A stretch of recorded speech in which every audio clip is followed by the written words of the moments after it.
মাশাআল্লাহ, রান্না অনেক মজা হয়েছে। হয়েছে, আর মিথ্যা প্রশংসা করতে হইব না।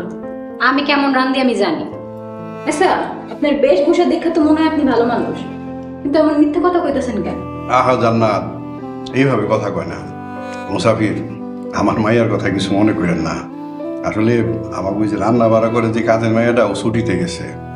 জান্নাত কষ্ট করে রান্না বাড়া করছে, একটু মায়া নায় খায়া নেন। আসলে কাল রাত থেকে কিছু খাই নাই তো, তাই ভাত তরকারি যা খাইতেছি সব স্বাদ লাগতেছে। আচ্ছা মুসাফির, আপনি তো এই এলাকায় আছেন কাজের সন্ধানে, লেখাপড়া জানেন কিছু? পড়াশোনা বিশেষ নাই, আমি কামলার কামও পারি, আবার ঘরে রান্নার কামও পারি।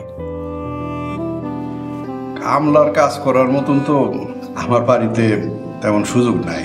আর রান্না বাড়ার কাজ যে শেফালি নামের একটা মাইয়া করে ও ছুটিতে গেছে।